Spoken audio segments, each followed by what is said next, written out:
नमस्कार। आपका अखबार के YouTube चैनल पर आपका स्वागत है। मैं हूं प्रदीप सिंह। अपने देश में हिंदू मंदिरों के साथ जिस तरह का दुर्व्यवहार सरकारी स्तर से होता रहा है और जो अब तक जारी है, मुझे नहीं लगता दुनिया के किसी देश में कहीं भी मजहब पंथ के जो है धार्मिक स्थल जो हैं उनके साथ इस तरह का व्यवहार होता होगा। पहले उत्तराखंड सरकार ने, त्रिवेंद्र सिंह रावत की सरकार ने मंदिरों के जो प्रमुख मंदिर हैं उत्तराखंड के, उनके अधिग्रहण का कानून बनाया। उसका विरोध हुआ तो नए मुख्यमंत्री पुष्कर सिंह धामी ने उस गलती को सुधारा और ये कहा कि मंदिरों का प्रबंध हिंदू धर्म के मानने वालों के हाथों में ही होगा, सरकार का उसमें कोई दखल नहीं होगा।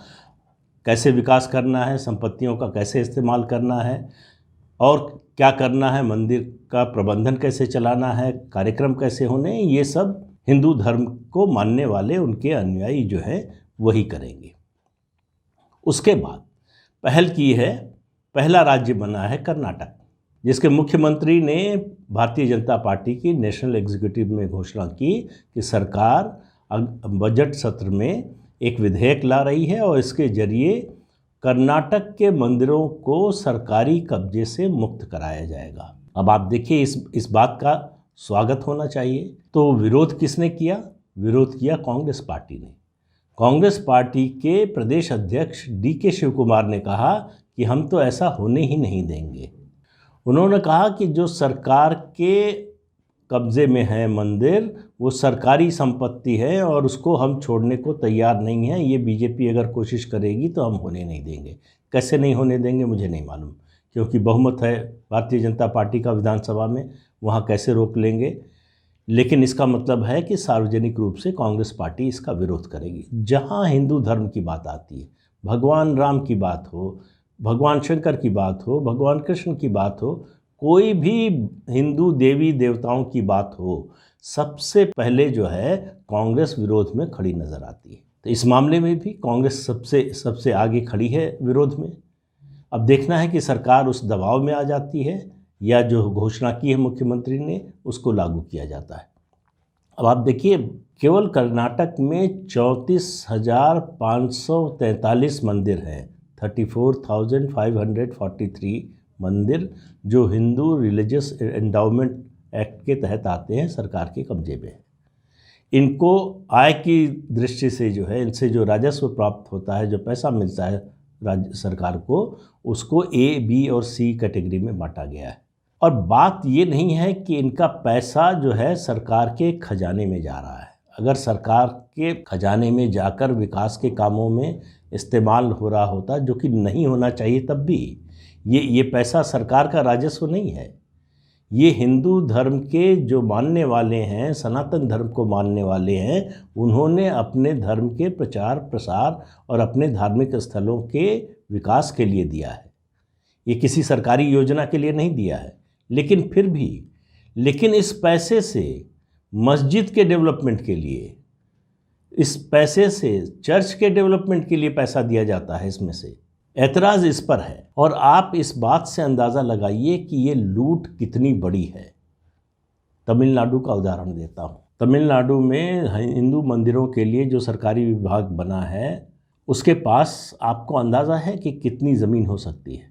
और मैं ये बात सिर्फ तमिलनाडु की कर रहा हूँ, पूरे देश की नहीं कर रहा हूँ। 5 लाख एकड़ कृषि भूमि है। आप अंदाज़ा लगा लीजिए, 5 लाख एकड़ कृषि भूमि है। 2.5 करोड़ वर्ग फुट की, 2.5 करोड़ यानी 2.5 करोड़ स्क्वायर फीट जो है वो बिल्डिंग्स हैं, और 30 करोड़ जो है वर्ग फुट की शहरी ज़मीन है। अब आप अंदाज़ा लगाइए कि ये कितनी बड़ी संपत्ति है। और इससे पैसा कितना आता है जो सरकार बताती है? सिर्फ 36 करोड़ साल में। तो कितनी बड़ी लूट है। अभी कुछ महीने पहले चेन्नई हाई कोर्ट ने एक फ़ैसला दिया था जिसमें इस डिपार्टमेंट को कहा गया कि आप जितने मंदिरों की ज़मीन पर कब्जा हुआ है उनको वापस लीजिए, जिन्होंने कब्जा किया है उन पर जुर्माना लगाइए, उनसे वसूली कीजिए, जितनी बिल्डिंग्स उन्होंने कब्जा की है उनको खाली कराइए। तमिलनाडु सरकार उसमें कुछ विशेष कर नहीं रही है। सवाल ये है कि इतनी बड़ी संपत्ति से सिर्फ 36 करोड़ रुपए क्यों आ रहे हैं? क्योंकि अपने लोगों में बंटवारा किया गया है, मुफ्त में दिया गया है, किसी को कब्जा करने दिया गया है। अब आप देखिए संरक्षण के नाम पर क्या हुआ है।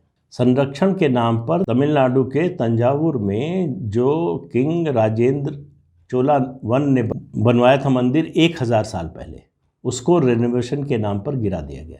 यूनेस्को ने तमिलनाडु सरकार से अगस्त 2017 में कहा कि आप 30,000 मंदिरों का प्रबंधन करते हैं, उनका संरक्षण करने की, विकास करने की बात करते हैं, लेकिन आपके पास उनके संरक्षण विकास की न तो कोई विशेषज्ञता है और न ही इसके लिए आपके पास पर्याप्त मैन पावर है जो ये काम करना जानती हो। और यहीं तक मामला नहीं रुकता। हिंदू मंदिरों को चलाने में, उनके प्रबंधन में मुस्लिम संप्रदाय के लोग, ईसाई संप्रदाय के लोग, इन लोगों को नौकरियां मिली हुई हैं, इन लोगों को प्रबंधन में शामिल किया गया है। और किसी पंथ या किसी मजहब के, किसी धार्मिक स्थान के प्रबंधन में कोई उस धर्म के अलावा किसी धर्म का मानने वाला उसमें प्रबंधन में शामिल नहीं है। तो सुप्रीम कोर्ट के वकील अश्विनी उपाध्याय ने संविधान के अनुच्छेद 32 के तहत एक PIL फाइल की है। आर्टिकल 32 में, आर्टिकल 32 ये अधिकार देता है कि आप अगर राष्ट्रीय महत्व के या सार्वजनिक महत्व के ऐसे मुद्दे हों तो आप सीधे सुप्रीम कोर्ट आ सकते हैं। आपको लोअर कोर्ट फिर हाई कोर्ट से होते हुए सुप्रीम कोर्ट आने की ज़रूरत नहीं है। उसके तहत एक PIL फाइल की है और ये मांग की है कि जिस तरह से ईसाई और मुस्लिम संप्रदाय को अपने धार्मिक स्थल का प्रबंधन करने का अधिकार मिला हुआ है, उसी तरह से हिंदू, बौद्ध, जैन और सिख धर्म के लोगों को भी मिलना चाहिए। उन्होंने मांग की है कि सरकार एक common charter of religious and charitable institution का गठन करे। इसके साथ ही uniform code of religious charitable endowment का भी गठन किया जाए और इनके जरिए हिंदू मंदिरों को सरकारी कब्जे से मुक्त कराया जाए। ये मांग लंबे समय से हिंदू धर्म को, सनातन धर्म को मानने वाले करते रहे हैं। विश्व हिंदू परिषद बीच बीच में इसके लिए अभियान भी चलाता रहा है। इसके बावजूद आप देखिए कि अभी उत्तराखंड सरकार ने किया, फिर कर्नाटक सरकार अभी करने जा रही है। बाकी देश में सारे बड़े महत्वपूर्ण मंदिर सरकारी कब्जे में हैं। तो सवाल ये है कि ये बात हिंदुओं के साथ ही क्यों हो रही है? कहा क्या जाता, तर्क क्या दिया जाता, आपको सुनकर हंसी आएगी। कहा जाता है कि अगर सरकारी नियंत्रण से निकाल दिया, ये प्रबंधन निजी हाथों में दे दिया तो बड़े घपले होंगे, घोटाले होंगे, कुप्रबंधन होगा। यानी हिंदू अपने धार्मिक स्थलों का प्रबंधन नहीं कर सकते, लेकिन मुसलमान और ईसाई मजहब के मानने वाले ऐसा कर सकते हैं। अब ये तर्क किसके गले के नीचे उतर सकता है? एक लंबी और शताब्दियों की परंपरा रही है हिंदू मंदिरों के प्रबंधन की। दुनिया भर में उसका उदाहरण दिया जाता है और भारत में हमको बताया जा रहा है कि सनातन धर्म के लोग अपने मंदिरों की संपत्ति की न तो रक्षा कर सकते हैं, न प्रबंधन कर सकते हैं, न मंदिरों का संरक्षण कर सकते हैं। अब ये तर्क किसके गले के नीचे उतर रहा है? ये इसलिए हो रहा है कि हम आप चुप रहते हैं, कभी आवाज़ नहीं उठाते। जिन्होंने आवाज़ उठाई उनके साथ ऐसा नहीं हो रहा है। तो संख्या ज़्यादा होने से आपका प्रभाव ज़्यादा हो जाएगा, ऐसा नहीं होने वाला है। संख्या होने का मतलब है कि आपकी आवाज़ भी उतनी तेज़ होनी चाहिए।